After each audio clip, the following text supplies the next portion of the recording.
Thank you, everybody, for being patient. We're just sharing it out in the back channel.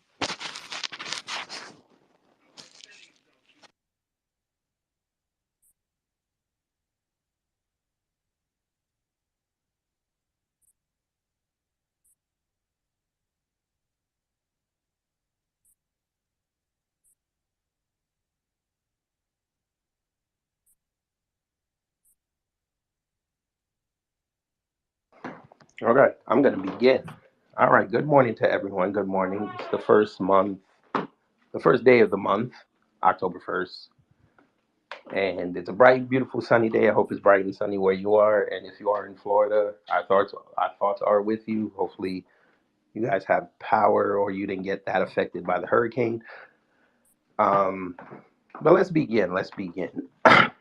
So, there's been a lot of things going on the past year with regards to reparations, especially all the focus right now is on California and the reparations task force. And thankfully, the governor Newsom finally got something right in regards to Black American descendants of chattel slavery by making sure that the reparations task force was not compromised in any way, shape, or form. So that's very good because the rest of the country is going to need that template once they get their reparations claim on the books. The rest of the country is going to need that template to make sure that each state can allocate the correct funds to, the descendants. But I created this space because over the last few months, I've been seeing a lot more of Caribbeans and Africans trying to either derail the reparations movement or try to hitch their wagon onto it. And being that I am of Jamaican lineage, I find this very appalling because as much as they're trying to hitch their wagon to a claim that they can't do, they won't do the same for the country where their lineages are. And that's very disturbing to me because Europe owes them a lot more than what America owes, but they think America is the soft target. So I've been going back and forth with a lot of them on Twitter, but I said, you know what?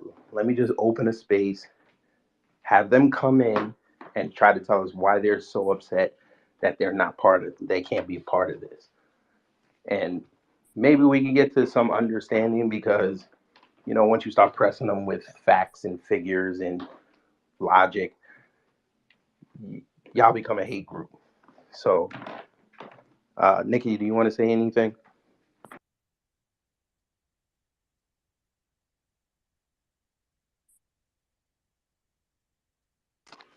I'm sorry. Can you give me a minute? Because there's some background noise. Give me just a minute. I'm sorry. Yes, ma'am. Um, so if you are FBA, I mean, if you have an opinion with this, that's fine. I'll bring you up. But I mostly want to hear from Caribbeans and Africans. That's why I said everybody at the beginning, make sure Caribbeans and Africans come into this space because if you're against this reparations movement, I really want to hear why. And if you are for it, I need you to be a voice like myself to tell our people, y'all need to stand down and focus your energy over there.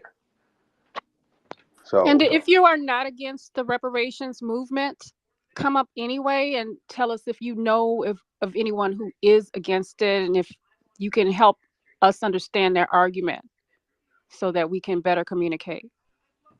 yeah, because I don't get it. I really don't. I understand that they think it's free money, but it's money that's not allocated to you. So for the life of me, I don't understand it.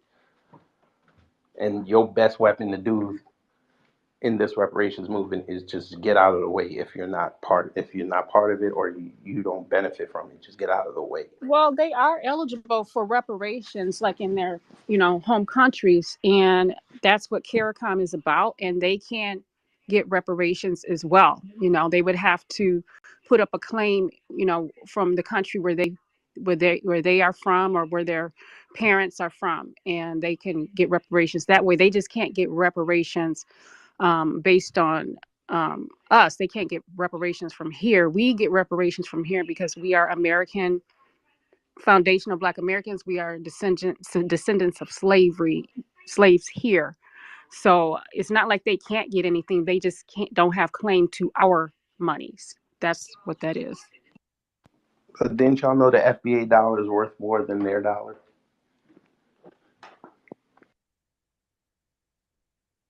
Yeah, but if they're owed something from their country, they're owed it. You know, point blank. But that's where they need to go, and they can learn. They can learn from our template. From the way that we are going about trying to obtain reparations. They can pick up from us once we get our reparations, and we are getting it. They can pick up from what we're doing and follow our plan and do the same thing to apply for reparations with CARICOM. But they don't. But they're not even doing that either. That's the point. You have an organization that's willing to fight for you, but you're not promoting it. You're just hanging on to what you guys are doing. That's strange. I We get have that to you were make it. born. I get a lot of them were born here, so they feel as though they have a claim to that. But if you trace your background is on the continent. Your background is in the Caribbean. Go get your money over there. The Queen is dead. Go get your money.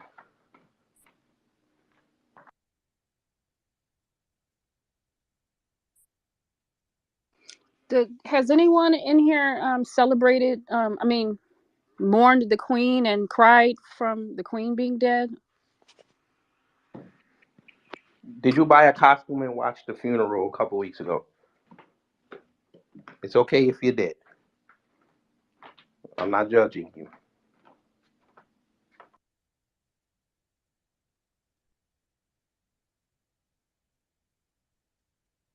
Okay, all right. I'm gonna do it this way.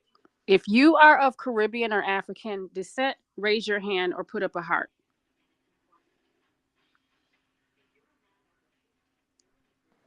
I'm cracking the hell up looking at this screen. I know they're probably it's still like, eating. it's They're like probably still eating saltfish in Kalaloo right now. I I get it. think I think these are like all of our people though Well, in your the people, space. your These are people. all of our people. So Okay, that's if why. you're B1, put a heart up. I'm trying to see something.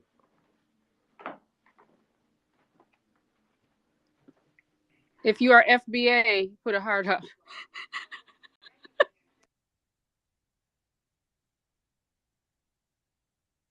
If you are Black American, put a heart up.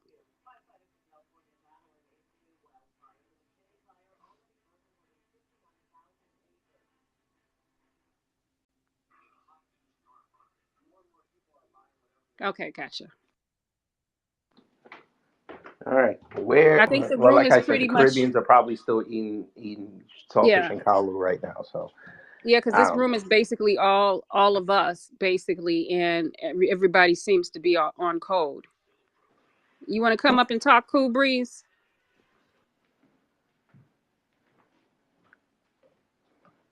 I ain't. I don't know. I re- I just need one. I just need one Caribbean or African to tell me why. I just need one.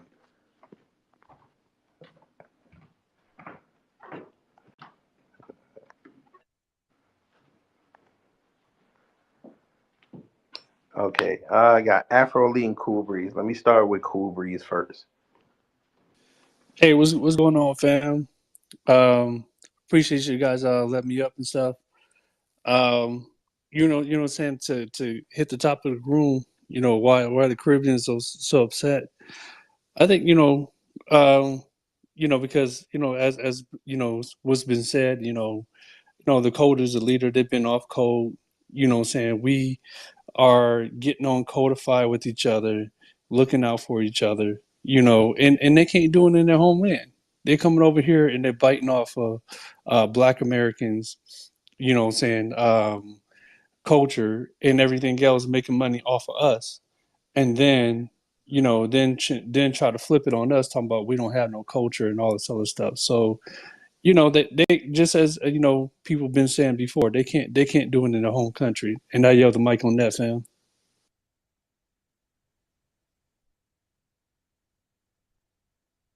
Yes, sir.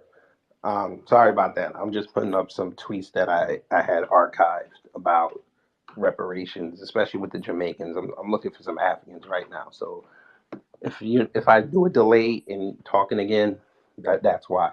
But Afro, go ahead. I want to say thank you for holding this space, because this is what I'm talking about when I say just because you're non-FBA does not make you a tether or does not make you off code. And everybody should be holding their people accountable. You know, as a Jamaican person, you're holding the Caribbean and you're holding the non-FBA Black people. You're holding them accountable because that has to get addressed.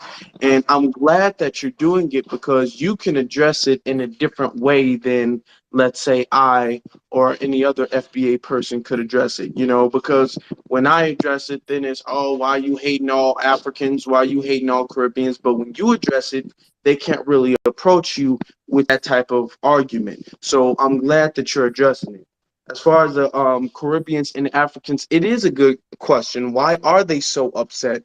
Why is there so much pushback? Let's let's really break this down, because in a video I did not too long ago, I discussed the crabs in a bucket mentality. And there is a big concept in the diaspora about the crabs in a bucket mentality, where they feel like, well, hey, if I ain't got it, I don't want nobody to have it. And that's very prevalent in the African diaspora. So we really going to have this conversation so we can get this addressed. Yes, because this is going to be prevalent as the talks for reparations for you guys gets closer and closer to being resolved. I don't want y'all to get to the point where it's the states are going to start signing this stuff, and then all of a sudden some flag wearing coon comes outside and say, "Hey, what about us?" And then they start rethinking the shit. We don't need that. I need that template. There's about seven tribes on this earth that owe my people money. And the first one I think of is the one that put out the money so they could do it. But I ain't gonna go there on it. I'll do it on my YouTube channel because I don't care. But France, England, Spain, the Dutch, the Chinese, the Arabs, they owe my people a lot of money. I need that. My family needs that. I'll take my cut out of that 500 million. I don't want y'all's trillions. I really don't. But it seems like they see the trillions over the millions and they think they'll get a bigger slice of the pie. So they'll fake it until they make it, I guess.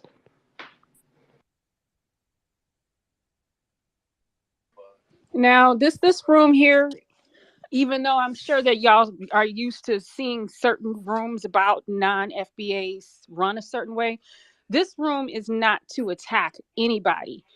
Yeah, yeah, Kid Gravity is cool with me and Afro. You know, he's pretty tight with us, but we not using him as no attack dog against like Africans and Caribbeans. You can feel safe in here to speak. If you are of non-FBA lineage, you can feel safe. Nobody's going to just come at you like that. So if I sent you a mic, you don't have to feel like people are going to just start all coming at you at one time. It's not like that. Here's the thing too. Um, the conversation needs to be had about, and okay, let me say this. I understand, as being a non-FBA person, how you might feel that you get beat up on. If you're a non-FBA, I can kind of not empathize but sympathize with the fact that you feel like, damn, everything I do is tether this, tether that. If make one comment, it's, oh, I'm a tether.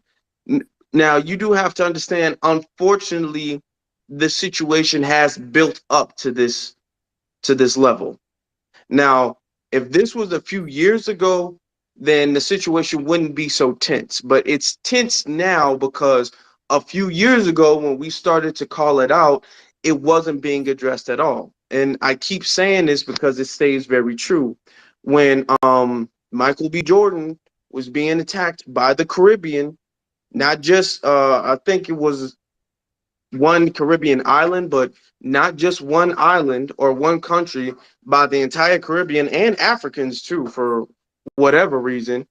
Nobody from the African diaspora said anything in Michael B. Jordan's defense. It was, oh, we got to gatekeep. Oh, you Black Americans don't have no culture. And all I said was, okay, now when we start keeping the same energy, everybody's going to start calling foul. All of the Akadas, and for years, it's been at least like 3 years or so. I've been all like, okay, every time I see somebody saying something against Black Americans, when the non-FBA don't say nothing, if they don't say nothing now, then they can't complain later. I've been saying that for like at least 3 years now. There was this one dude from the Caribbean. He just said, I hate Black Americans. And it was like a trending tweet where just for no reason, he was all like, man, I hate Black Americans. And I was all like, oh, okay, I find that very interesting that none of the other Caribbeans or Africans are saying anything. Also, too, with the hold on, let me see. Also, too, I with let the him. what you call the Tether Lachlan dude from Nigeria who was saying Clarence Thomas's ancestors Oh, should you have talking been about lynched. Heather Locklear? Yeah, Tether Lachlan. Nigerians didn't say a damn thing, and that whole interaction transpired for about a week, and Nigerians were nowhere to be found at all. Neither would, for the most part, no non-FBA were to be found. Now, Kid Gravity, I saw you said something, so you cool, but for the most part, no non-FBA were to be found. So now when it boils up to this point, over the course of years, you guys can't be mad. You guys can't feel like we're doing y'all bogus or nothing, because y'all have plenty of time to correct yourself. You have plenty of time to straighten your own group out, and you turned a blind eye to the bullshit. Even this year, when you had non-FBA hosting slander spaces against FBA, none of them wanted to address it for the most part. So now it's at this point. So I don't want to hear nobody saying, well, FBA, oh, y'all just got to understand. I just don't understand why y'all hate all Africans, why y'all hate all Caribbeans. That's not what it is. This is the consequences if you guys not handling your business. And I'll land there. Yes, sir. And for the record, coming from a non-FBA side, I don't hate Caribbeans and Africans, but I will call out the bullshit. Y'all can't hide behind your flag when it's convenient, and then hide behind your flag when criticism shows up. That's not how this works. You have to be open to criticism any way you get it. So if you're for reparations, like I said, you got to be standing with me saying, yeah, Black Americans should get that. So we can get that template. We can take it back to our countries, get the right leaders and the right grassroots in place, and go get this money. If you're not for it, cool. Move out of the way. Don't actively sabotage it. That's all they're saying. I know plenty of B1, FBA, and ADOS and Freeman people that'll say, as long as you guys go for yours, we'll cheer you on from the sideline. We'll do that for you. But you got to show the effort. But when it comes to theirs, nah, y'all not y'all. That's a different argument. Don't do that, because it's not fair for them to put all their energy into something and you put 50% of the energy into it. Like, where's the reciprocity? But Jason, go ahead. Thank you to the host for letting me speak. Just real quick on the topic, I would agree. I understand, and I've spoken in immigrant spaces about this before, and I made connections. We were able, even though it started out hostile, we were able to come to an understanding. But yeah. So if you feel like Afro and Nikki were saying, if you feel attacked, we will admit that there are some people that do that, and some of the people that are more likely to do that. We're on the process of getting them out the paint. So, not everybody should jump down your throat just because of where you were born. But like they were also saying, this has been going on and building up for years, if not decades, because even before Twitter and all that stuff, we know, especially as Black Americans and immigrants, if you talk to certain people behind closed doors or even not behind closed doors, they will admit some of the white supremacist stereotypes that they've bought into about Black Americans, and many of them still do buy into it to this day. Let's keep it a buck. And one thing I didn't like about people, because people, and let's be honest, people will try to groupify FBA and ADOS because not all Black Americans refer to themselves as that. They refer to themselves as African American or just Black American. So because of that, they will try to groupify FBA and ADOS and respond to us as a quote unquote group. However, that's very disingenuous, and I know this from witnessing it because many times we would see before and after these movements, Africans, Caribbeans, we'll be honest, mostly Africans, but Africans and Caribbeans would get on Twitter and say vitriolic things about African Americans appropriating their culture and African Americans not having culture and all the African Americans are lazy, all of that stuff, right? And the Pan Africans and the non FBAs who were always on our neck for we're all black, we're all black, we're all black, were eerily silent, even though people like myself would go out our way to tag the Pan Africans and say, hey, bro, you always on under my comments, you're always on my tweets. What about this person? Even if it wasn't necessarily vitriolic, I remember something where some Haitians were doing something where they were talking about this is only for Haitians or Haitian Twitter. And there were no Pan Africans that are always find a way to be up under an FBA or ADOS post. Nowhere to be found, constantly, repeatedly, even after being tagged and saying, hey, look at this, where you at? No response, no comment. But anytime a Black American starts saying, I'm going to distinguish myself as a Black American, they got all kind of comments. We all black, we all black, we all black. So when other people are running around distinguishing themselves, they may or may not be saying vitriolic things. Nobody had the energy for them. And so we have to keep it honest about that.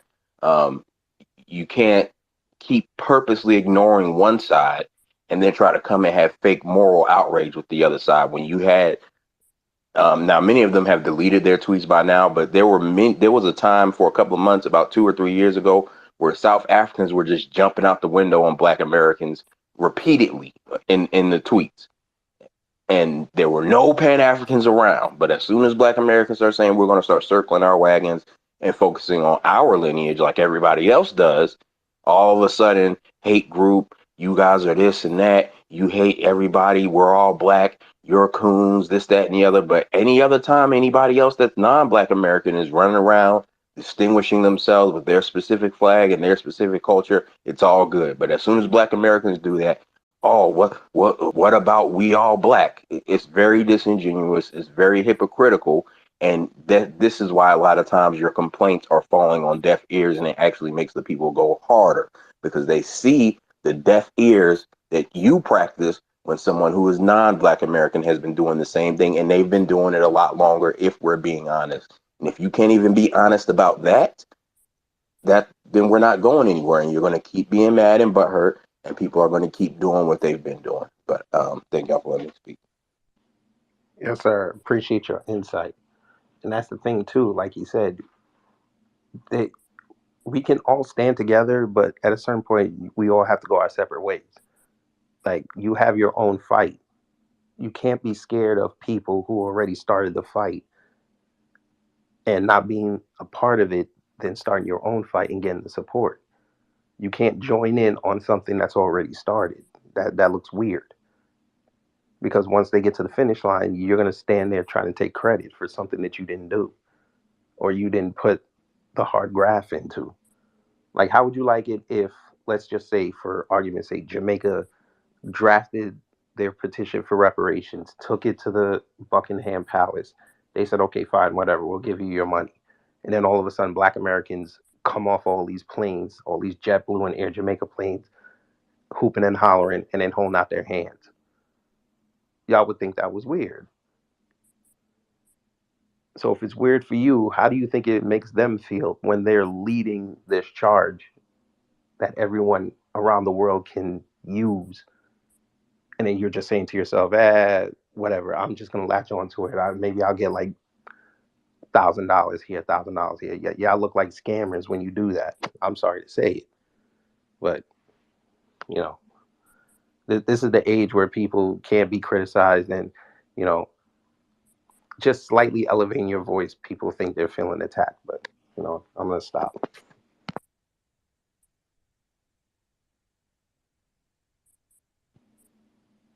Nikki or Afro, if you got something to say, or Cool Breeze, go ahead. Cool Breeze, go ahead. Hey, what's going on, guys? Yeah, I just want to agreeing on what you just said, because there's some that are on code, and there's some that are not. And I've been to some places on, like, in diaspora and stuff, and they you have some people, you know what I'm saying, that what I've seen over there is, and I'm not saying all of them, but it's this individualistic mindset. You know what I'm saying? I'm gonna get mines. As long as I'm get mine, I'm good. And they're not all the way codified over there. You know what I'm saying? At least for what I've seen.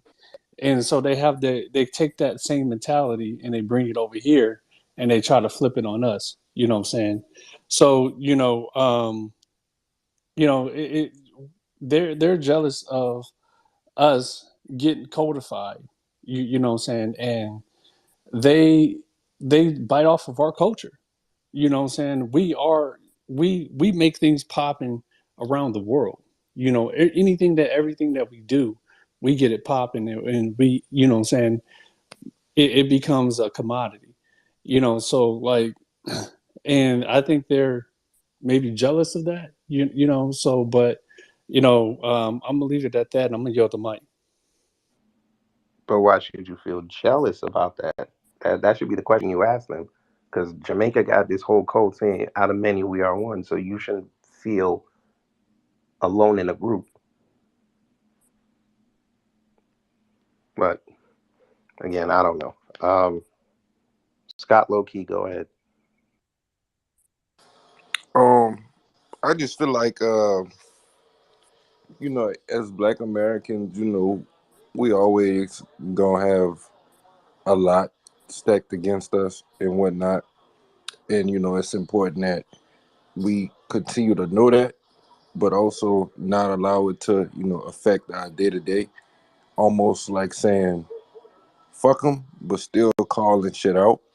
Because I do notice if you if we as Black Americans, think about the tethers too hard and too much, it could affect us mentally and make us just as unhappy as they are.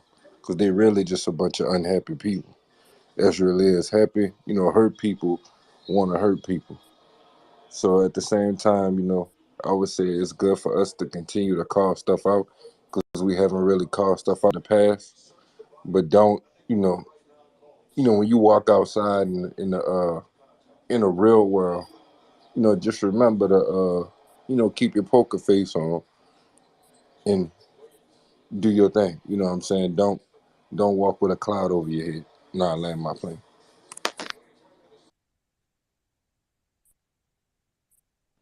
Thank you for that. Anybody else? Yeah, I'll say, the thing is that we have to judge people by a case by case basis. We shouldn't be generalizing anybody just because they're FBA or they're non-FBA. That's not the proper way to do anything. Okay, you have to take everybody by a case by case basis. To me, it doesn't matter if you were born in Jamaica, Nigeria, Haiti, the South America, it doesn't matter, or America, it doesn't matter. If you're a Black person who's on code, we can't assume that every Black person is on code anymore. That's been a problem. Now, the reason, I know I'm saying this and it might seem like, oh, that's hypocritical. The reason why it seems as if we target the non-FBAs is because we, for years, have been able to point out a very distinctive pattern with the people who come in and go against the grain of Black empowerment. That's the only reason. It's not because of xenophobia. It's not because we don't like your culture or we don't like the fact that you're not from America. Is the fact that we see a pattern of behavior that, to be honest, a lot of you all admit to. that goes against black empowerment. That's the only reason. Like, let's be honest. It's not because you guys like, you know, Jollof rice. I know it might seem like a lot of jokes be told or whatever, but it's the fact that you guys say, "Oh, I can't wait to come over here and get with a white person." It's the fact that you guys are over there bleaching your skin. It's the fact that you guys are over there crying and modeling in the mud for the Queen of England. Those are the reasons that there's so much pushback on our side for against you all. That's the reason. It's not because we just don't like people who aren't from here. And also, you forgot to mention about the class systems over there. What'd you say? You said what? The class systems, Yeah. because it's like what Afro said about the skin bleaching. That's very prevalent over there, especially in Jamaica, and I forget the other country. I'm not going to speculate though, but things like that, y'all got to cure that first if y'all really going to be serious about this reparations, because there's no point in you getting it and you still continue the same behaviors. The point of reparations is you're repairing what happened to your people and your culture and your country, and then you take that and move forward. So moving forward is the key word. So you can't be a country who says, okay, we got a king, a prince and his wife come into my country. We're gonna go tell them about reparations, and they listen. And here we are 6 months later, and you guys let that cool off because the queen died, and y'all sat there for 12 days mourning this woman. Like, you're sending a mixed message. That's why people were very hesitant to say, okay, hey, Jamaica, go ahead, go forward. They were like, yeah, okay, you know what? Good. This is good. You guys, again, keep the fight going. And they left it alone because they wanted to see if you guys were serious. And the country has shown they're not serious about this. They're worried about the wrong things. So at the end of the day, what do you want them to do? There's not much you can do.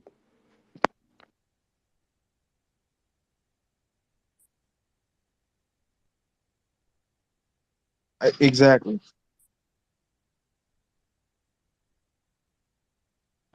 Anybody else want to come up and speak? Just request the mic.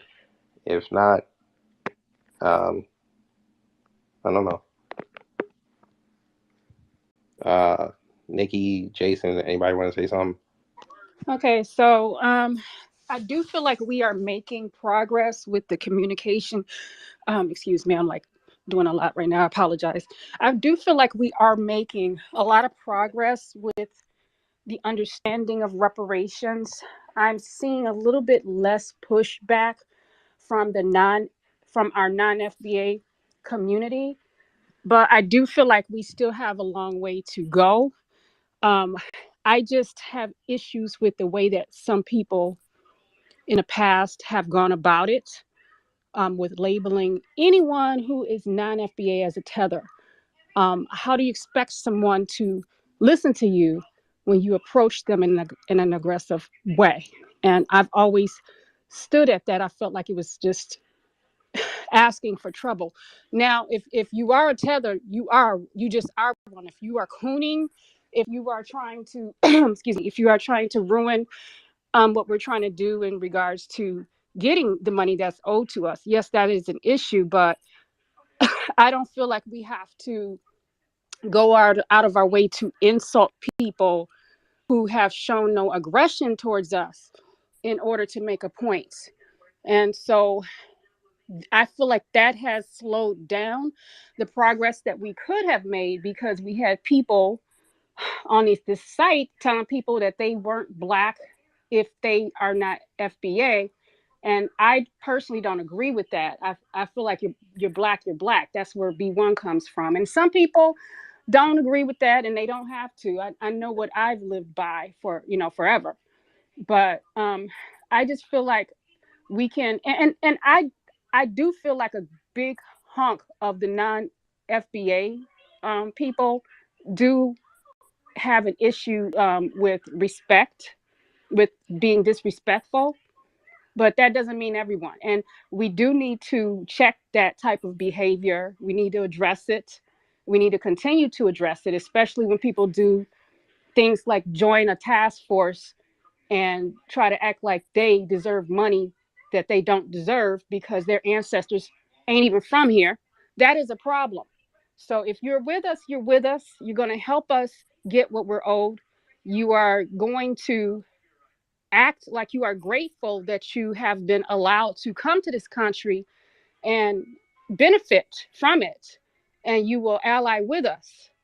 And for those of you who are doing that, I personally appreciate you and I consider you to be an ally and I respect you. For those of you who like to coon and throw people up under the bus, we are on top of you. We're not putting up with that anymore, and we do consider you a tether.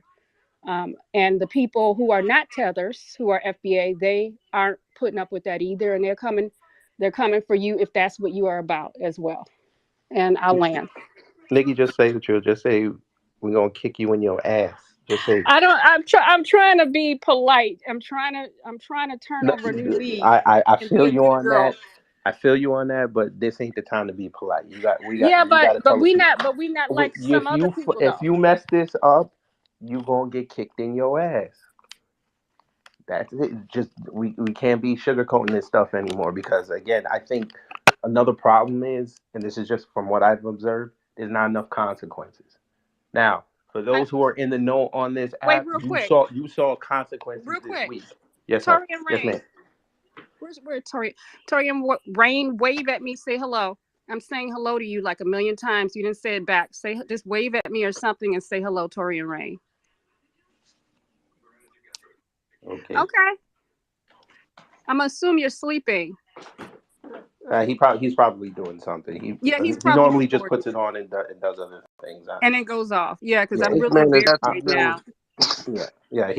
he's a busy man. It's all good. Yes, he is. He's got to keep us in the know.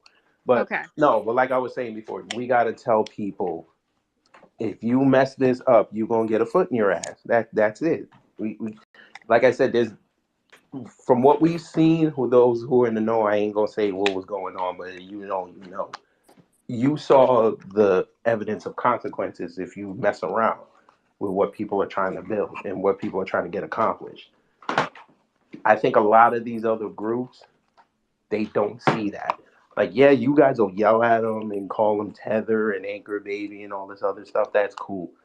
But that's not a real consequence because they'll just move on to somewhere else. The real consequence is you have people that are well regarded in these B1 circles and FBA circles, ADOS circles, Freedman circles. They have voices. They have people that trust their voice. And when they say something, people will think about it like, you know what? That makes a lot of sense. I agree. I'm gonna do what's the right thing, and they'll move their support away from you. You guys are gonna end up, to use a phrase, you guys are gonna end up on an island by yourselves while everybody else is partying on the mainland. You don't want that. So, you know, we'll see. But Jason, go ahead and then the hard black truth. Yeah, so real quick, I'm just to sorry. I'm piggyback sorry. on what I'm sorry. sorry. Let me let Queen go first, then you, then hard black truth. I usually don't really speak on spaces a whole lot because I'm learning. I'm still learning. I listen to Neely Fuller Jr. just about every day. And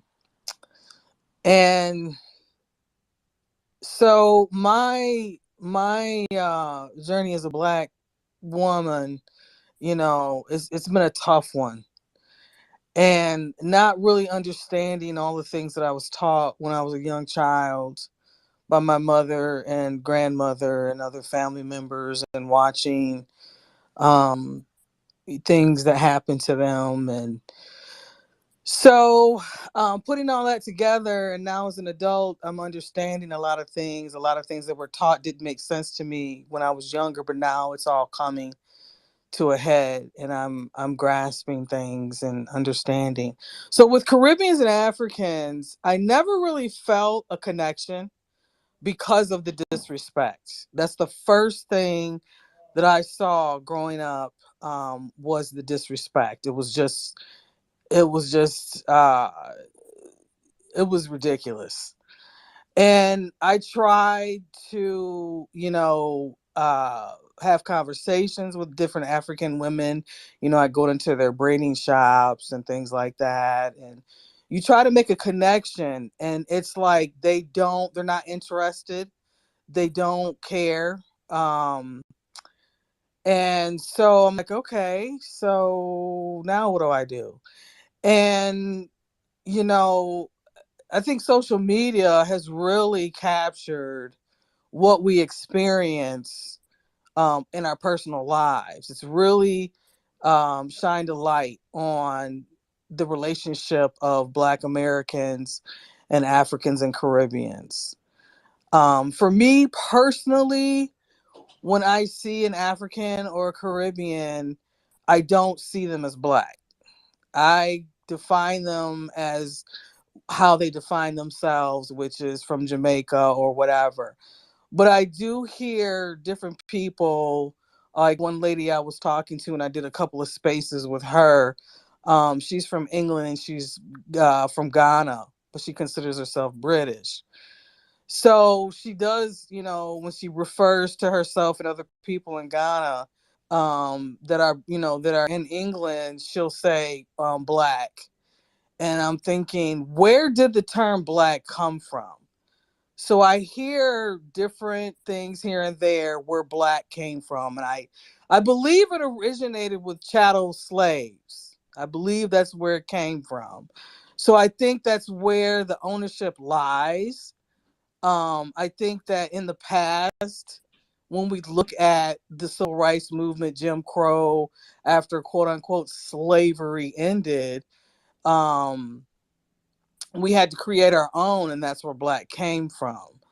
So when other people call themselves Black that are not from chattel slavery, I personally, nobody else has to, I personally take issue with that because of how hard we have worked to create what we have from absolutely nothing. Nobody gave us anything, but our people went and built, you know, um, financially, they built themselves up. The Black Wall Streets that we had, we made a way for each other.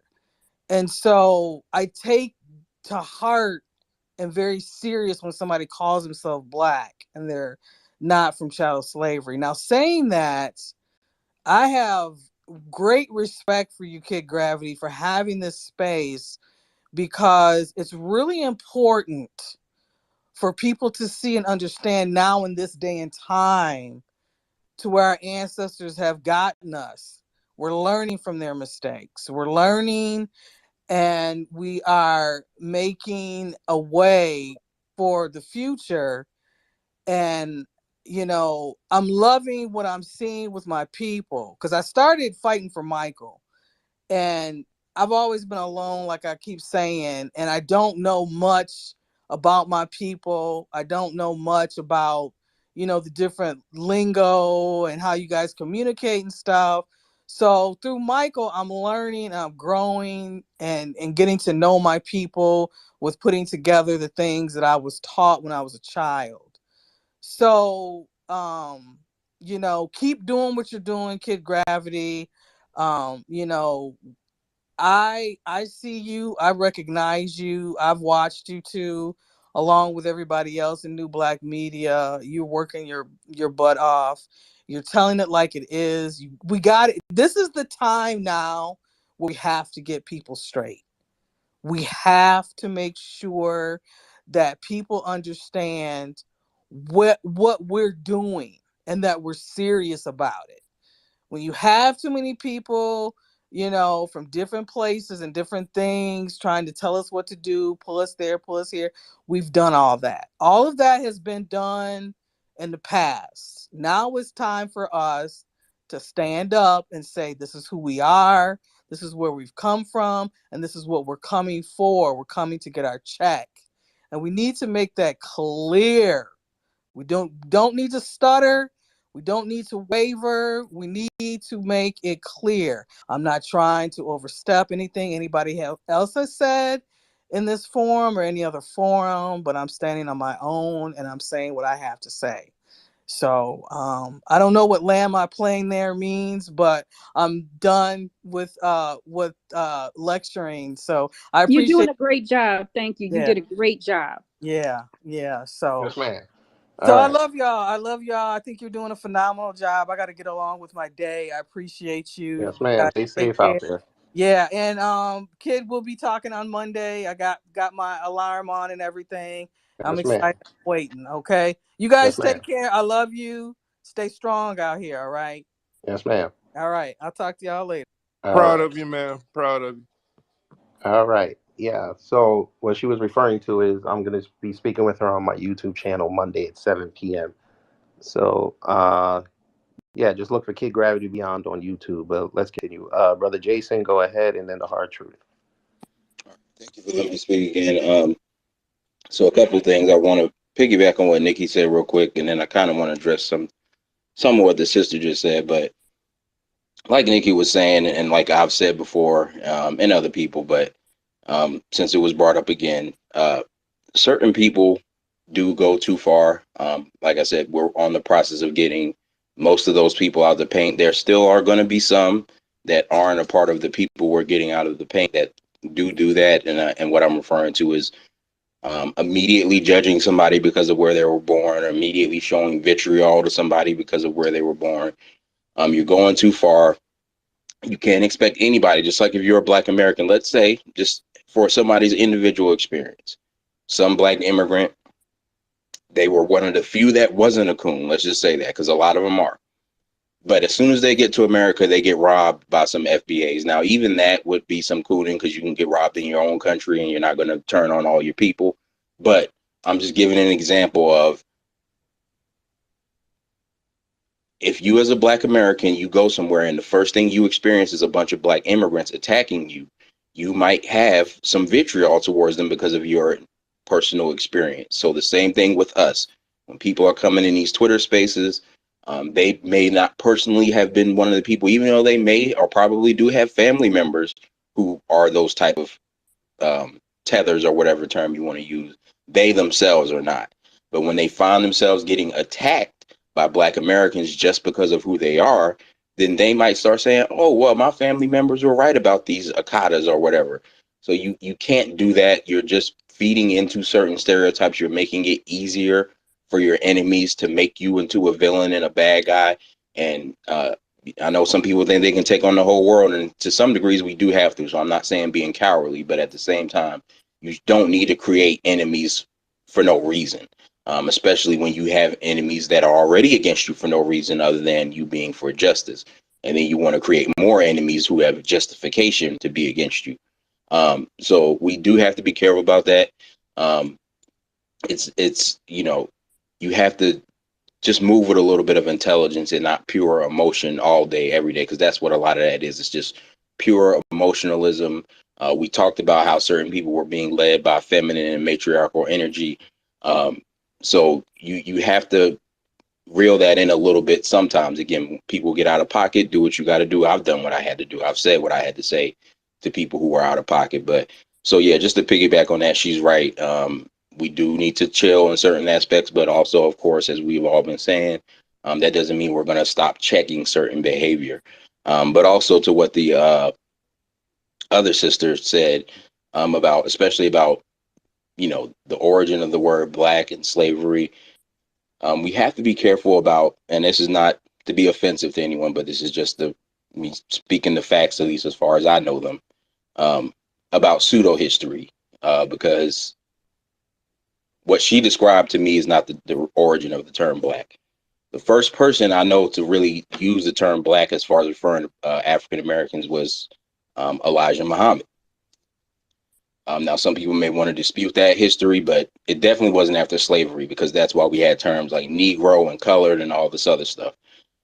Black wasn't something that started being used for us until the 50s and 60s. Now, it is true that it originated still out of America. That's undeniable, but it was not necessarily right after slavery or something we came up with right after slavery. We had several other terms to refer to us as before Black. And I just say that to say that when you say stuff that may not be historically accurate, people will jump on that. See, this person don't even know what they're talking about. They making up history. This is why you can't trust them. Da, da, da, da. And I'm not saying that she made it up. She probably heard that from somebody or saw that on some YouTube video or whatever. I'm just correcting that for the general public, at least as far as the history that I know. So, and I mean, as far as also when she was saying how when they get to Britain or a lot of times in America, that's when they start really calling themselves black. That's also true.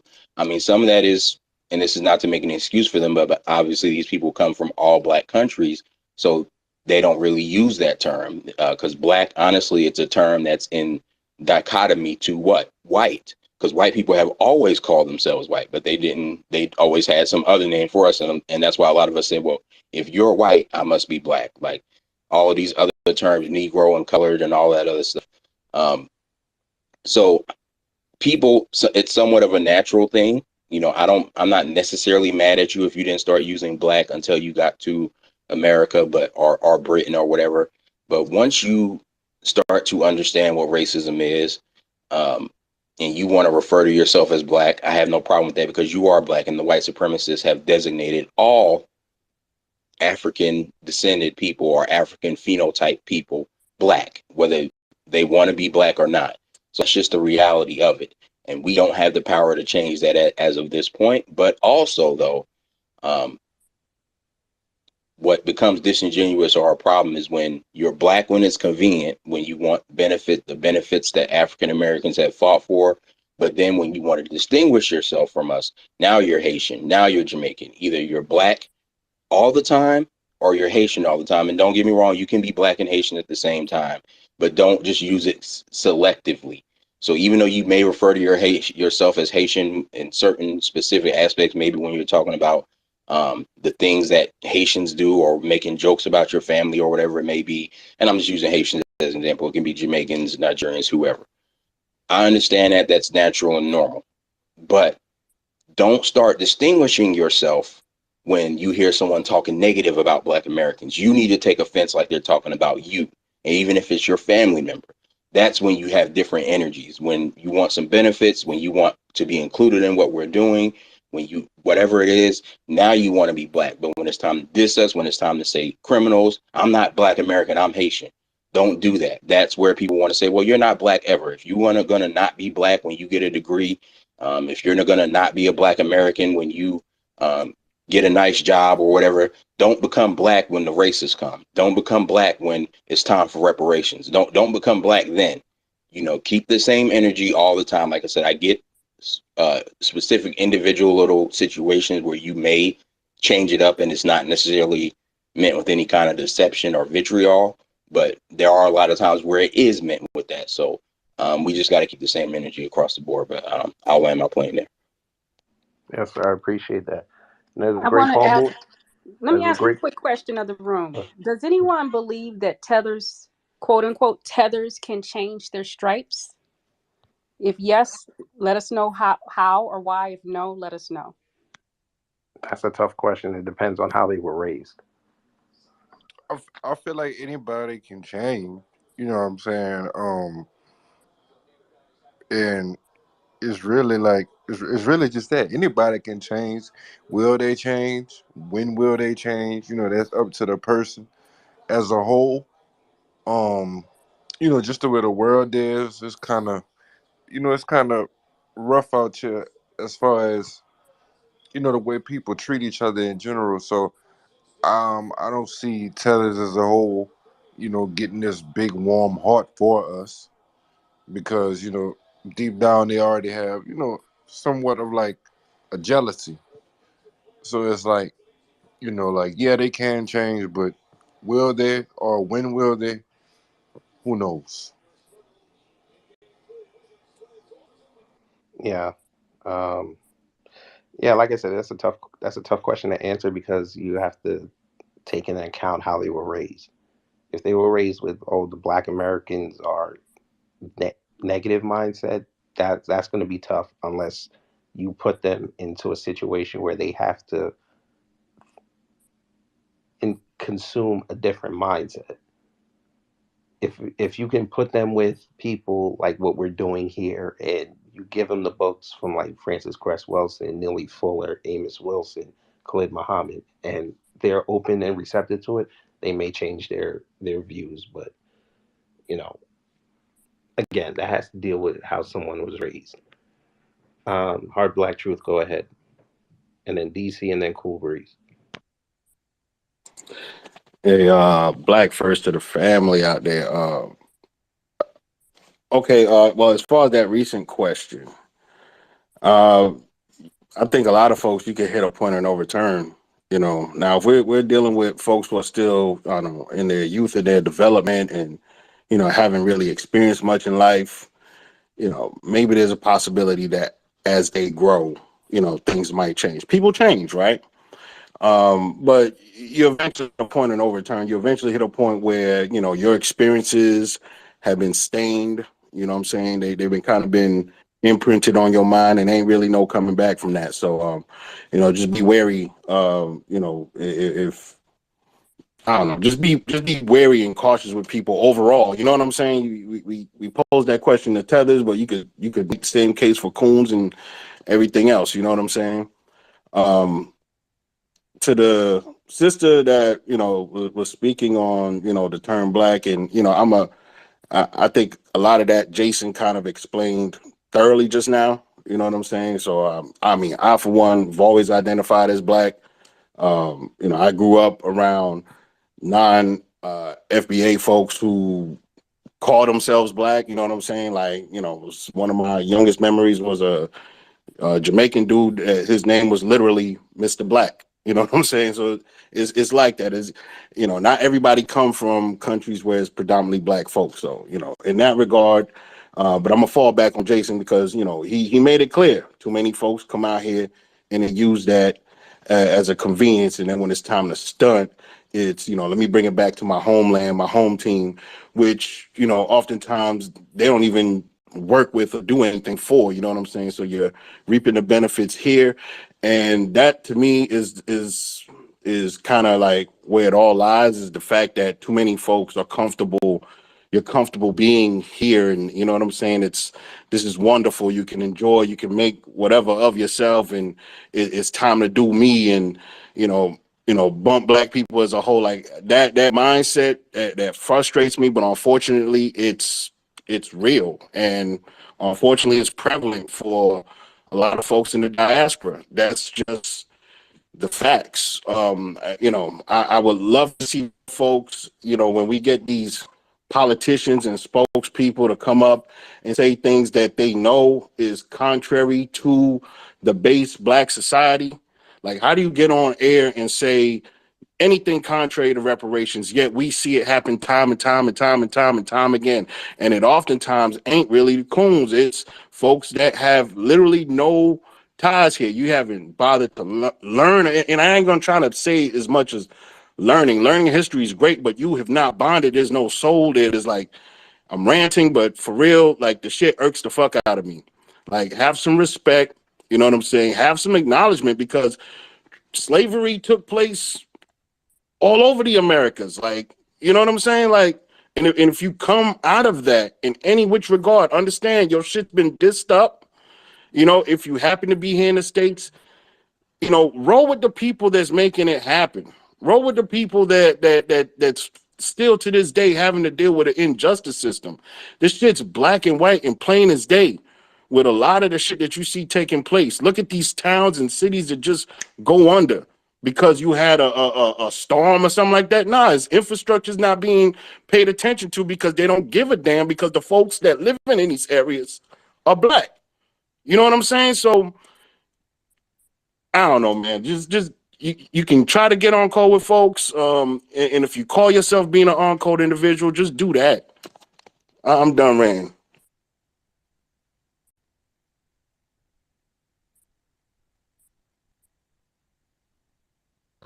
All right, appreciate that. Appreciate that. DC, you can go ahead. Okay, appreciate it, family. Shout out to the B1 family in the building, New Black Media in the building. So to respond to the question of, can the people that we classify as quote unquote tethers change their stripes? The answer is that usually people can be persuaded to change their behavior, but it's not before something drastic or tragic has to happen in their life. So you have people that drive too fast, and everybody tells them, man, you gotta slow down. Then they wrap their shit around a pole and almost die, and then they get the message. So that's kind of like the same situation that we're dealing with right here with people that you would classify as quote unquote tethers. You know, my brother, I think it was Jason, spoke, and he was like, hey, you know, don't do this, don't do that, telling people, hey, you know, don't switch up on us when it's convenient for you. And, you know, that's the polite approach, and I'm not mad at that. But I'm of the opinion that that approach is not going to work, because currently there's too much benefit and incentive for them to continue to do what they do. There's too much benefit in code switching within Black society for them. So when you have Nigerian immigrants in particular, if you look at the ones who are prominent in media, when they sit down and interview them, I want y'all to pay attention from now on to how they always start off by telling the white person that their family immigrated from Nigeria. The reason why is because that's the dog whistle. That's letting the white person know, hey, I'm not like the rest of these niggas. I'm Black. You can feel the Black token with me, and I'll never try to overthrow you. And there's incentive in that for them, because we don't punish them for doing that enough as a society. So I'm going to land right there, but I just want y'all to hold that point and remember, as long as there's incentive for them, they're not going to stop doing what they're doing out of the goodness of their hearts. They're just not.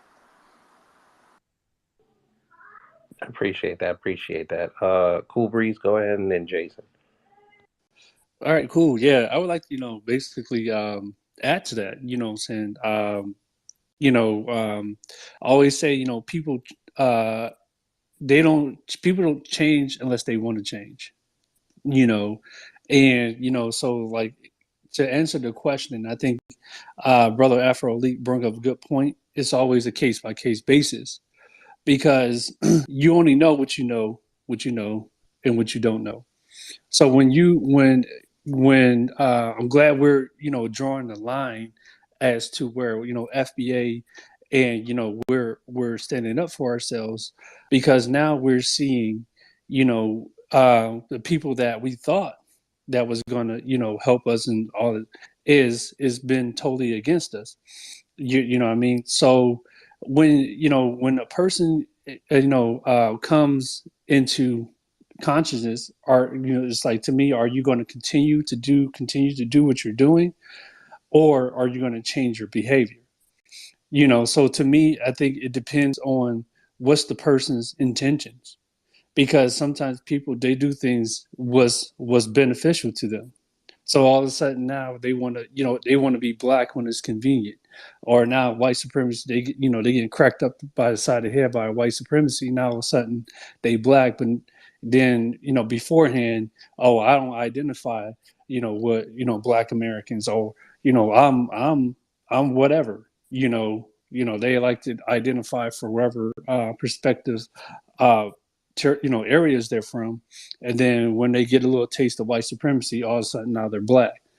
So to me, it depends on, like Brother Afro Lee said, it's a case by case basis, because it's too much information now.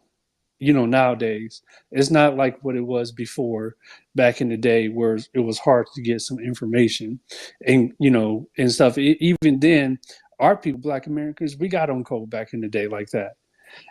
So to me, are you, once you get the information, are you going to continue your behavior, or are you going to continue to be disingenuous and say, hey, well, what racism? I don't see no racism.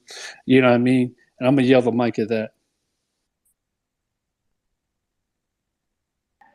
Yes, sir. Appreciate that. Appreciate that. Jason, go ahead. So thank you for letting me speak again. I just want to kind of respond mostly to what the brother DC said, and I'll be real quick.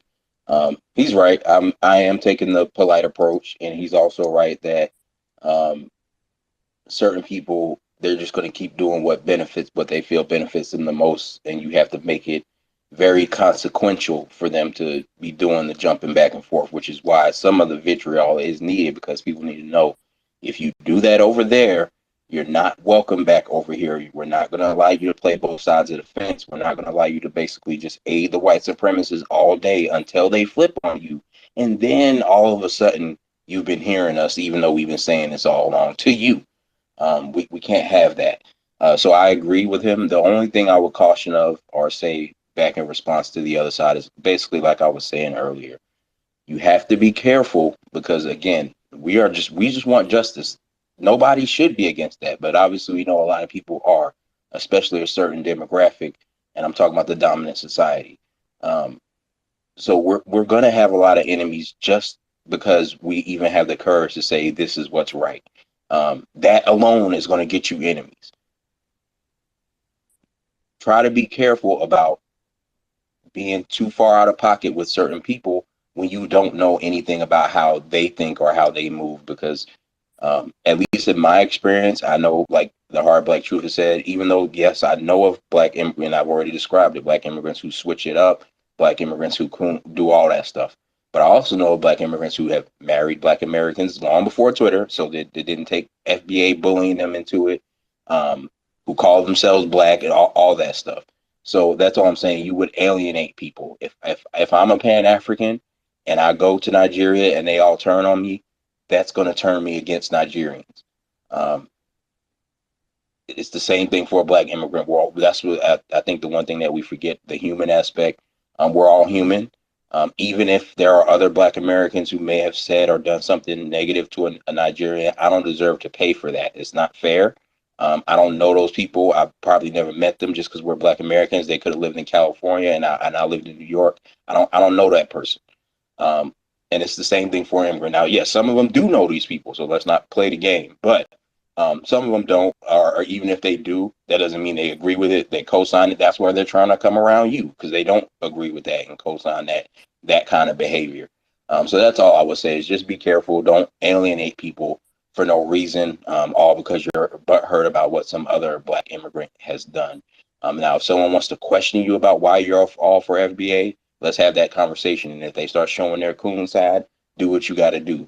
But if you have to give somebody at least a chance to show you who they are before you make abrupt decisions, because again, we're fighting for justice and that alone is creating enemies. Let's not have a bunch of unjustified enemies and start creating justified enemies as well. But like I said, to circle it or sum it all back up, I don't really disagree with anything DC said, and I 100% understand exactly what he's saying. All I'm saying is just be careful of where the line is. That's all. Yes, sir. Appreciate that. MP1, go ahead.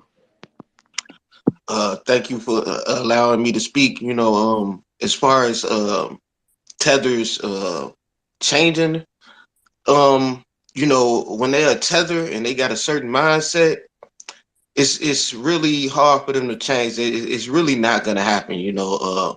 They most likely are not going to change if they got the tether mindset already.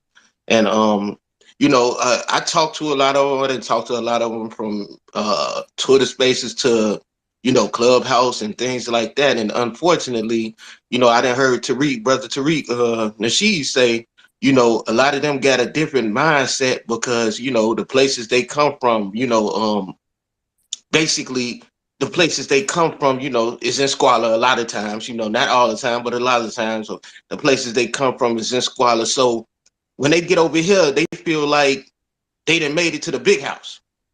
Like he said, it was like, the slave plantation and we in the big house, so they jealous. So as soon as they get over here, they in the big house, so they not gonna fight against white supremacy. They feel like they already made it. I didn't talk to plenty of them that told me, y'all don't know how good y'all got it. And I had to tell them, you don't understand that our ancestors fought for everything we got. So with you saying that y'all don't know how good y'all got it, he like, man, just, some of the places, y'all got water, y'all got good education, y'all got everything, and that's their mind state. They feel like that we are just complaining that this just happened for some reason. Like all of a sudden we got all these benefits, which we still don't get all the benefits we should have. But a lot of things we got is more than them. But they feel like We complaining. No, we fought for all this. We died for all this. We hung from trees for all this. We died for you to even come over here and benefit from this. And they just can't quite understand that. Because where they come from, they see a bunch of black people in high places that's doing the BS for white supremacy, that's holding their people down.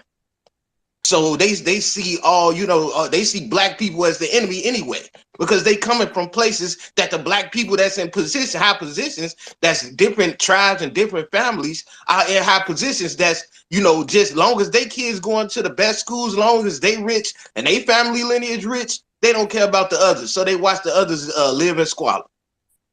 And they come over here with that same mind state, But unfortunately, everybody, like Jason was saying, everybody not like that. So yeah, you gotta. That's why I say I'm a Pan-Africanist to an extent. I trust you as far as I can throw you. If I'm gonna talk to you first and see where your mind state, then it's B1. Then is black first. Once I see you got the same mentality, because it's all in the mind. If you don't got a black first mentality, if you don't got a black people move forward, and I do believe FBA we got things to do over here before we do anything anywhere else. So you got to, even if you an immigrant from somewhere else, you got to get your country popping before you could come over here and get popping. And if you already over here, of course you should side with FBA, because at the end of the day, you consider black in the eyes of white supremacy anyway. But like I said, I hear this, these arguments all the time.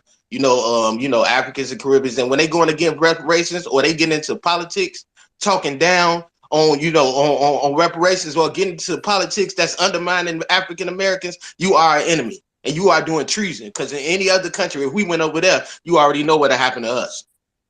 So we got to keep that in context. So if you an enemy and you in politics, you in our politics, and you harming foundational black Americans, you are committing treason. But like I said, at the end of the day, ultimately, until these people are into high places and into politics, they are not a threat. We still got to keep our eyes on them, but we got to keep in mind what's happening with all these other immigrants that could come over here and classify as white, from Asian to Latino to other white immigrants that's coming over here, because they the ones, especially on the border of Texas, they the ones that's coming over here in 10 or 20 years. They kids are gonna be getting into high political positions, definitely talking down on reparations, definitely talking down on any progress that FBA America is making. So Dr. Claude Anderson talked about this years ago. We gonna be the fourth minority. So at the end of the day, just like they was treating them Haitians and everything that was on the border that was getting chased and whipped down, and when they was on horses, that's how they gonna treat them. Unfortunately, a lot of them gonna come over here and just sit quiet or talk down or join white supremacy, thinking they gonna get a butter biscuit, but they not. And they gonna think they talking down. But all these other immigrants that's coming over here, about the thousands that can classify as white, they are the real enemy at the end of the day. These other people, they just gonna be tethers that's helping out white supremacy, and we gotta watch them, especially when they get in high places. But these thousands, hundreds of thousands of immigrants from Arabs to Asians, especially, like I said, it's a crisis at the Texas border right now. I just seen a black group just go down there with guns, an armed group go down there with guns, talking about, no, it's a crisis going on. These people are coming over here taking jobs and everything else from black Americans. You know what I'm saying? They went down there and stood at the border with their guns and stuff. So we got to, understand where and like I said, I heard the brother Tariq, and I'm gonna land after this. I heard the brother Tariq say plenty of times, especially when Joe Biden was gonna get elected, they did exactly what the brother said. They're going to come over here. Joe Biden going to allow all these immigrants that can come over here and classify as white to undermine us. And that's exactly what he's doing. He's letting so many come in. It's unbelievable. I need y'all to look up the B2 visas. I think it's the B2 HBs. I had to look it up. I said again. HB1? Yeah, the HB1 visa and the HB2 visas. They allowed, not only are they letting illegal immigrants come over here, they letting immigrants that can work on visas coming over here, getting all types of jobs that the average black American can't get, and they hiring them first. Even if we could get it, they gonna hire them first. Like you said, the H-2B visas and the H-2-1 visas, I need y'all to look them up. So they're allowing illegal immigrants and immigrants that they allowing legally come over here in droves to undermine us. And that's the real fight. And I salute and I land my plane. Thank you. Those are some great points you made. I mean, yes, you said a lot, but a lot of people may not know about those visas, and I, I didn't always know that they get picked at the top of the list, and that does bother me because they shouldn't be put at the top of the list over me or my family. But um, we do have a queue, so I'm going to call people based on the way I saw them raise their hand, and the next one will be Jason and No, Son. it was Red Rock. Who It was Red Rock in the who said bottom. that? I did.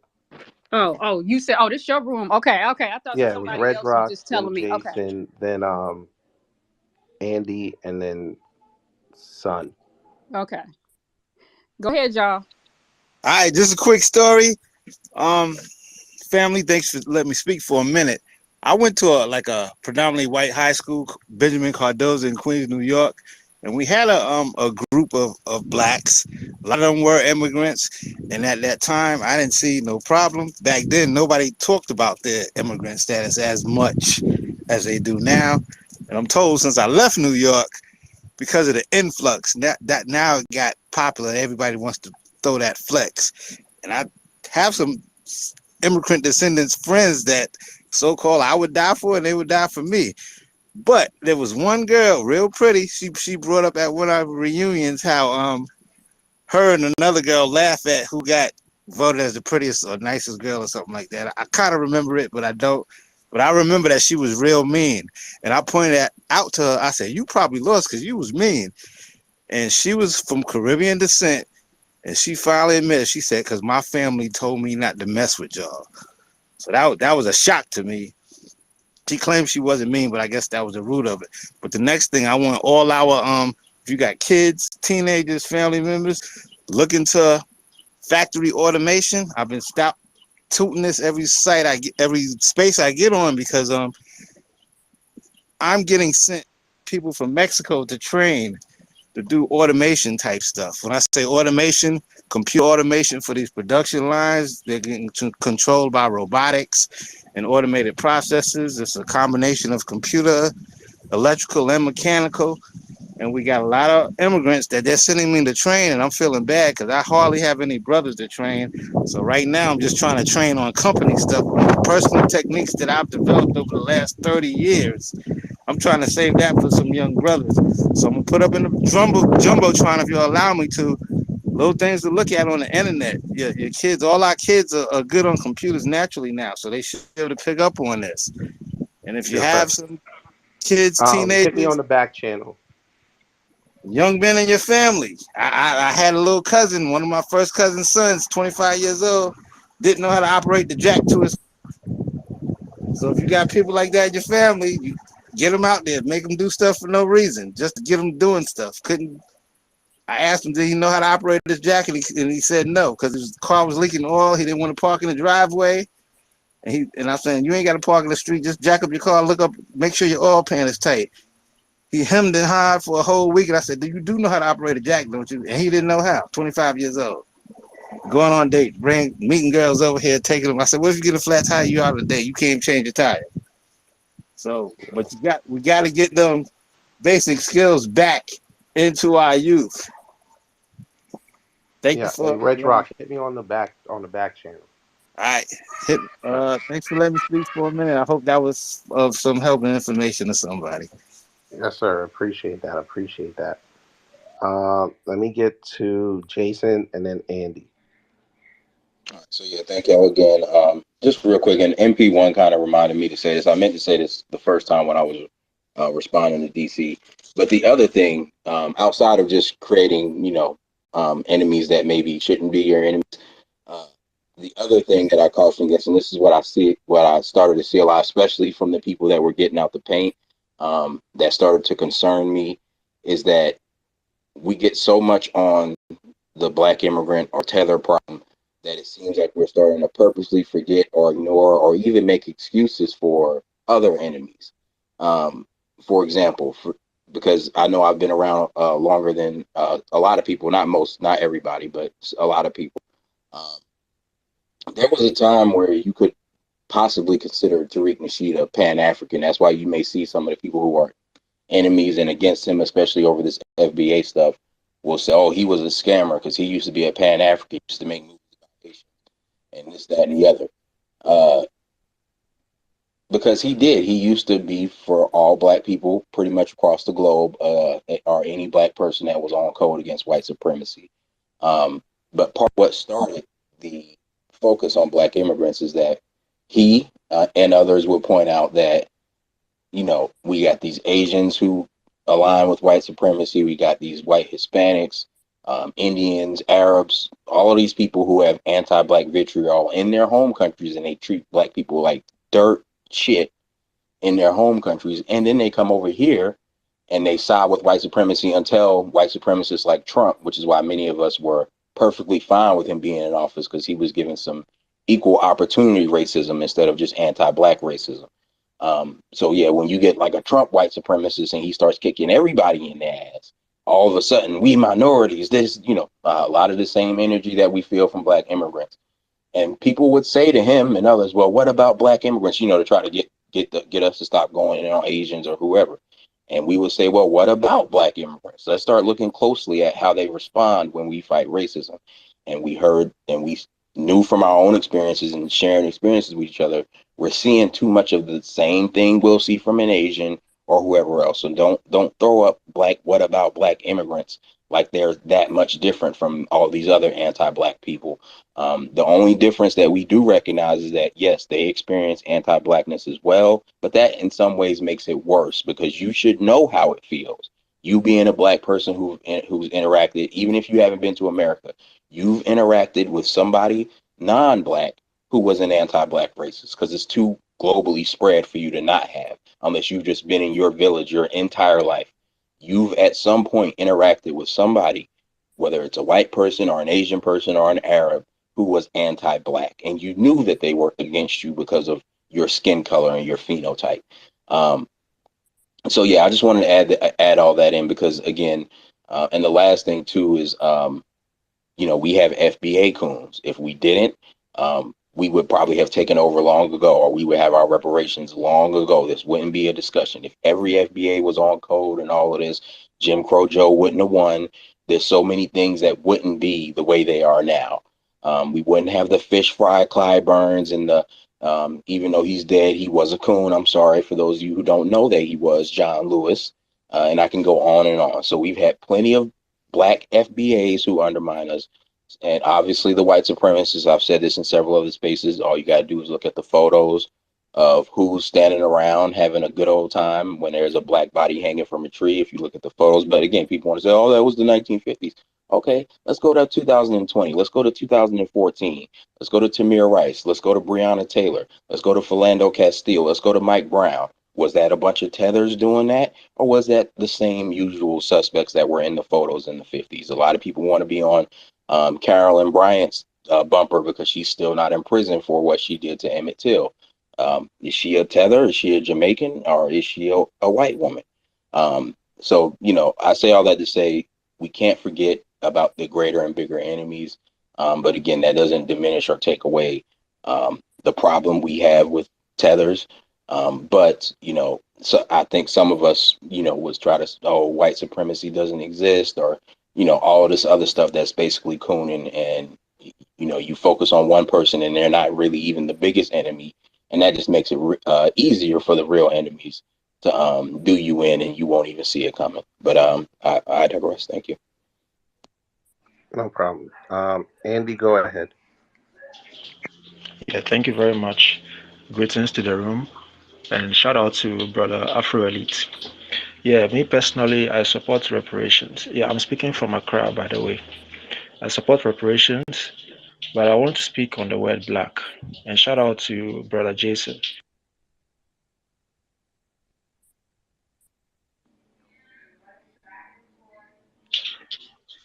Hello? Go ahead. Oh, I don't know. Yeah, I don't know how long my microphone was off for, I but just did want you to hear say me? I'm back. Everybody Oh, had to step away, We No hear problem. but you. I'm back. I've been hearing a little bit of what everybody's been saying. I feel like this conversation has been going well so far, so that's a really good thing. I want to piggyback off of Hold what on, Jason Afro. has Let me said let too. Andy finish. Hold on. Let me let Andy finish. Yeah, shout out to Brother Afro Elite. Yeah, I support reparations, but I want to speak on the word black. I'm speaking from Accra, Ghana. So my take on the word black is that it is not a unique American term. What I mean is, if you go back to Europe, the Moors were called Moor because they were black.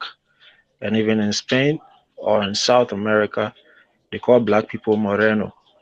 Even in the Caribbean, like the Dominicans and I think the Puerto Ricans call black people Moreno, which literally means black.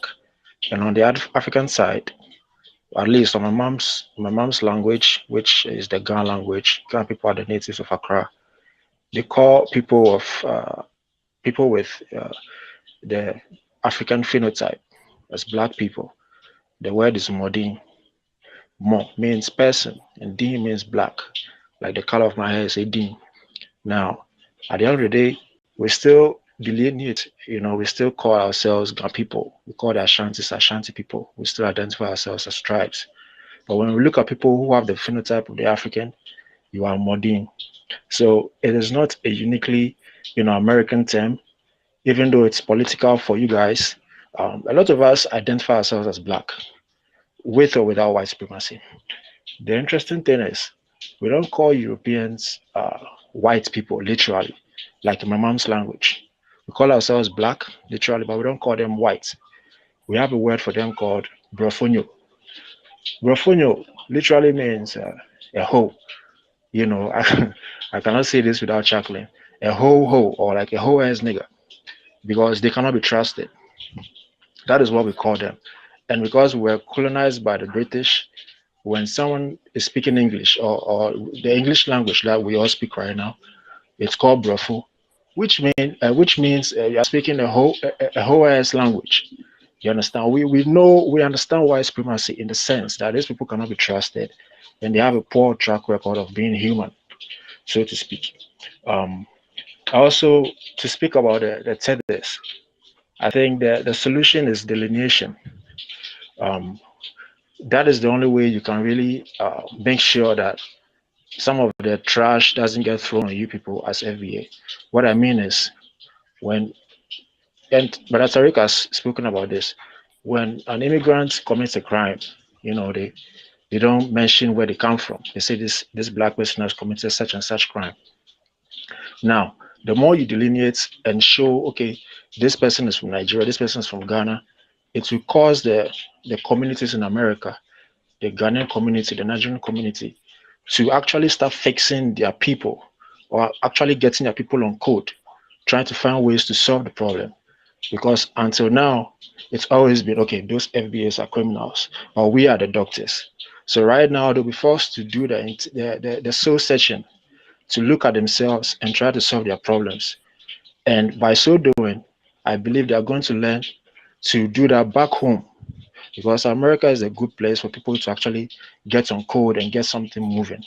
Unlike Africa, where it's harder to get people to support a certain movement. If they can learn to do that in America, to solve their small communities of maybe 10,000, maybe 1 million, maybe 100,000 people, the same strategy they can apply back home, because we haven't figured out how to do that yet. So it's good to delineate for us and for you guys as well. Yeah, that's all I have to say. Thanks. No problem. I appreciate that. Son, go ahead, and then DC.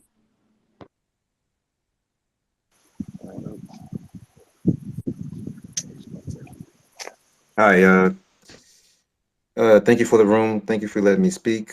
To the question regarding tether, can a tether change or something? I guess it depends on the person. Um, so my family's from Nigeria. I was born here. Um, I was born and raised in PG County, Maryland. So basically, I grew up with FBA and also non-FBA.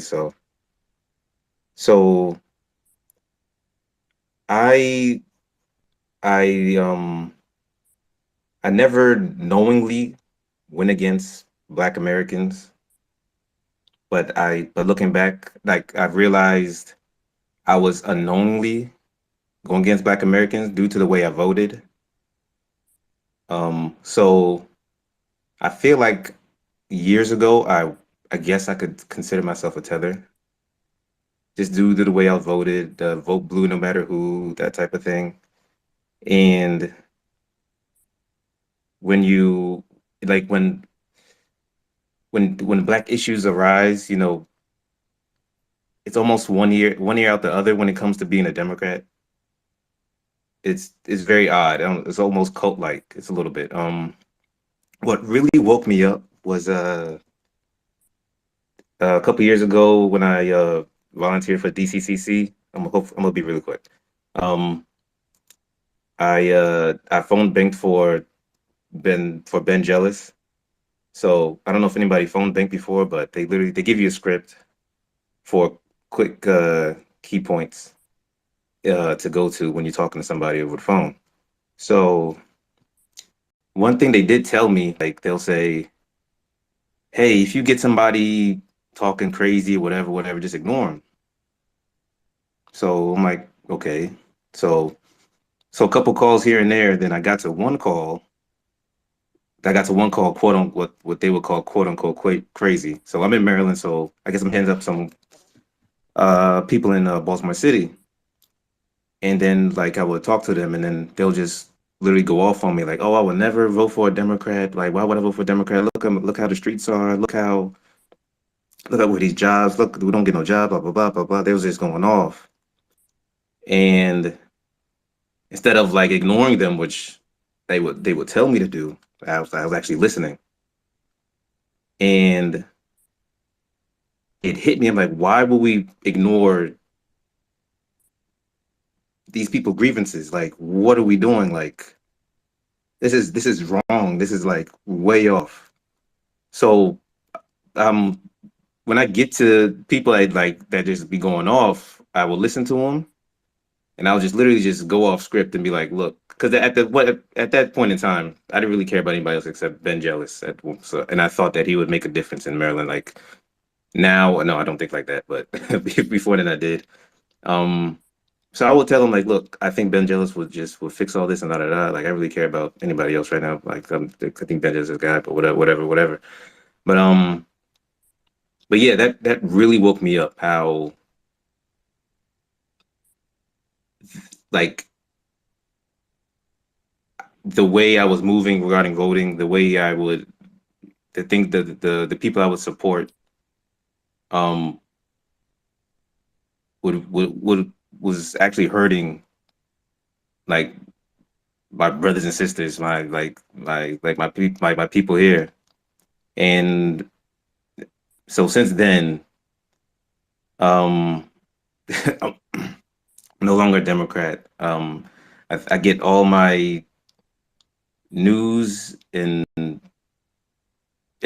all my news literally from, I guess, literally you guys here, this type of room here. You guys literally like my CNN, like for real. I've learned a lot. This is my first time talking. I'm mostly a listener, and I'm always just learning from you guys. I'm always learning from New Black Media. So I guess tether change. I would say yes. It really depends on the person, and I would also say it is really hard. That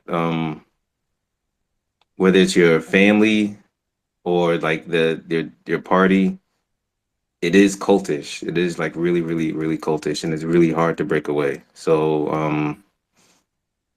I don't know. It's just I guess it depends. And one other thing,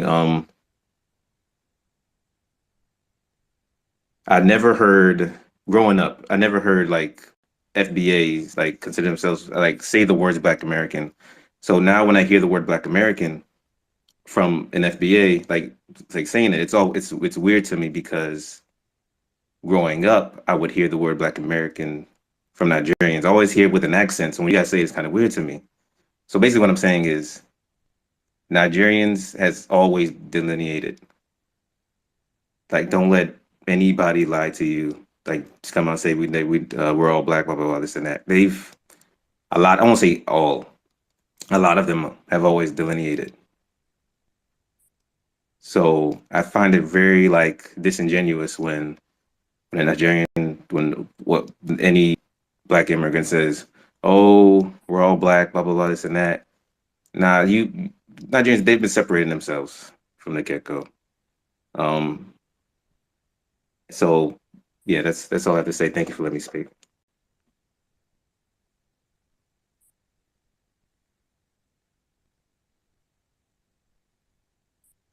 Okay, is the next person I see, is either DC or MPL? Which one was next? It was DC? DC. It's DC. Okay. All right. DC, go ahead, unmute. MP1, mute. DC, you could come off your mute. Okay, all right, I appreciate it, Queen. Man, shout out to my brother that just spoke, man. Like that what he just did, that is the definition of being on code. He told us the truth about what was going on in his sector of the black community. And he was honest enough to come to the table and say, like, hey man, I thought I had it right and I had it wrong. And if we had the diaspora doing what he's doing, bro, we'd be on point. We wouldn't have no problems right now. So I just want to salute you, bro. I didn't catch your name, but I'm definitely see if I could shoot you a follow, because that behavior is the correct behavior from top to bottom. And I wanted to stack on what we were saying earlier, because I know I took a very hard stance on whether or not people can change, but I wanted to also add that we got to be careful in the middle of all this work that we're doing to not become what we're trying to avoid. Because in a lot of these toxic rooms recently, I saw people like my brother that just spoke who would come up to the stage and try to have a respectful dialogue with us. And some of us, nah, you were tethered. Nah, you were tethered. Okay, so this is not constructive, because now we've started to not be able to separate apples from oranges. And that's very important, that we don't find ourselves starting to become filled with hate for our own people because we're so focused on protecting the line. And one example of that is Dr. Jovan Lewis. So I don't know how many of you guys have been following the California Reparations Task Force, but Dr. Jovan Lewis is of Jamaican descent. And that brother teaches at Berkeley out here in Cali, and he could have voted in his own interest for race-based reparations. He didn't do that. He voted for lineage-based reparations. And when I was at the California Task Force hearings last weekend, I had to walk up to that brother and thank him genuinely from the bottom of my heart, because he didn't have to do that. He could have looked out for his own interest, and he didn't do it. He did the honorable thing and the right thing. Meanwhile, Reggie Jones Sawyer, who was also from my city, who was a homegrown coon of the highest order, is the one who actually was trying to delay things from going forward, because he wanted to remove people like Camilla Moore from the task force because they were working on behalf of Black Americans, and he's supposedly supposed to be a freedman. He is a freedman, but he's a slave. So here we have one person who isn't of our lineage, but is a part of our greater family, and we have somebody who's in our own fucking house who tried to undermine us. And if we don't take the time to figure out who's who, then we're doing ourselves a disservice. So my advice to everybody would be, keep your thinking cap on, move with critical thought. If you approach somebody who you see is not freedman, assume that this person can break bad on you, but you have to judge them on a case-by-case basis. And if they break bad on you, then you won't be surprised, because you already knew the nature of their community as a whole. But this is the way that I think that we need to move, and I'm gonna land with that.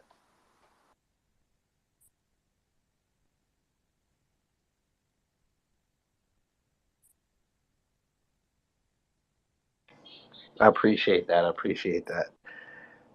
Yeah, but see, this is the voices we need to keep the thing going. You know, each one teach one. If we could get more voices like this to start drowning out the coon voices, a lot more can get accomplished. So I appreciate everyone putting in their opinions on this. MP1 and Heart Black Truth, you two are going to be the last speakers. Then I'm going to end the space. And I'll let everyone say their last little bit after Hard Black Truth, and then I'll let y'all enjoy the rest of your day until 3 o'clock when I do my live stream on my channel when I talk about the fake reparationists. But MP1, go ahead. All right, I appreciate you letting me speak again. Yeah, that was real talk, DC. And I want to say to Son, yeah, thanks for being honest and speaking your truth. I would say to you as well as that I wouldn't say that was tether behavior, following the Democrats blindly, because unfortunately, a lot of FBA people also follow the Democrats blindly without knowing what's good for our situation and the black community in general. So I wouldn't say that was tether behavior. Other things like undermining reparations and undermining the black community, and like you said, them already being delineated from foundational black Americans. But when something comes up, acting like, oh no, we all black, we're black together, and we all together. But as soon as you get something for your community, it's just we Nigerian, we ain't like them. That's tether behavior. So following the Democrats blindly was not tether behavior. You're just politically uneducated, and you just got to do your research and follow the legislation and follow what they actually are doing that benefits black people in this and in America in the whole. And one other thing I just want to say, Andy, you made a statement as far as like African people, they believe they the doctors and stuff in this country. We have to understand that I don't know where they a lot of immigrants get that type of thought process, but we are the majority doctors, we are the majority lawyers, FBAs, we are the majority engineers, we are the majority business owners in this country.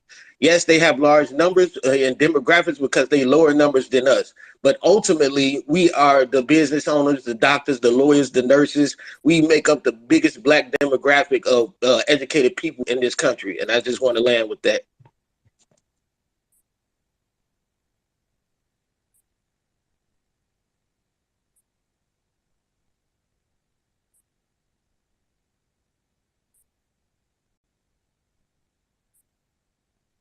Are the host still with us? Is it just me?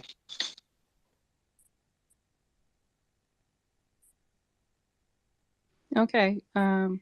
We have one more person that's going to be the Hard Black Truth, and then afterwards we're going to end the space. Go ahead and speak, Hard Black Truth.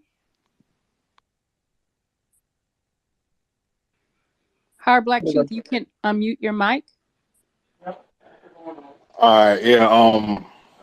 Damn, I just got some horrible news. But yeah, I just wanted to say, politics. That's a real big, really the most basic way you can show your voice. And for those who are, if you're not politically savvy, you might find yourself a little too invested in these political parties. And yeah, if you not from the soil, you can find yourself doing some real tether shit. You know what I'm saying? So it does pay to be aware. And I just wanted to leave you with, new black media. You know what I'm saying? Like, folks try to throw that, that name in the dirt, but you can't do that. Like, if you're trying to be in tune with the people as a whole got going on, it behooves you to follow the new black media. And shout out to all the folks in here in the room that contribute and do their part to that. Of course, you already know the big three, Tariq, Jason Black, Professor Black Truth, and there are many others that do their thing as well.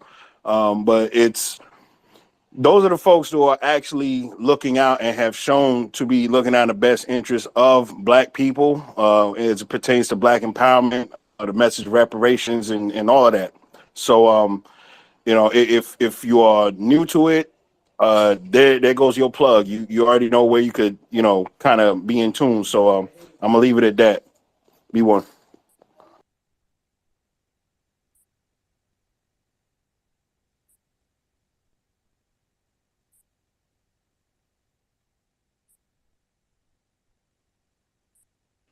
Kid, are you there? Okay, we're going to go ahead and end the space now. Thank you, everyone, for coming in and sharing with us. We appreciate everyone for being honest, and everyone have a great day. Peace.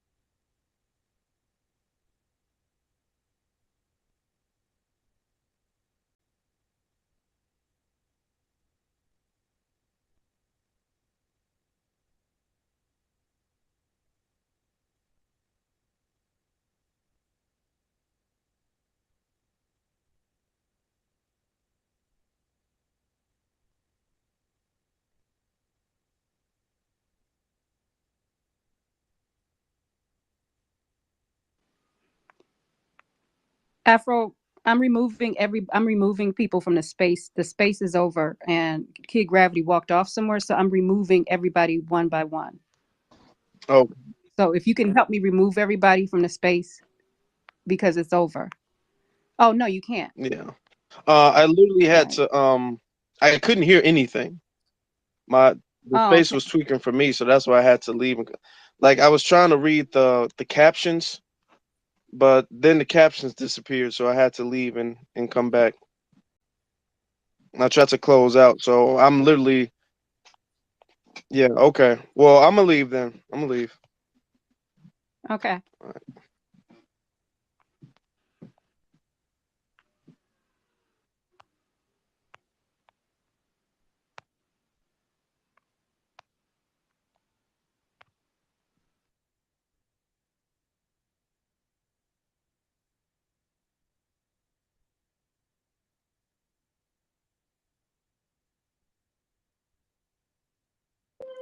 All right, sorry about that. Yeah, so I appreciate everyone speaking. Like I said, I'm going to end the space now. Take care, stay safe. Hopefully, you'll join me at 3 o'clock on my channel with the fake reparationist live stream that I'm going to do. And that's it. Take care, stay safe, and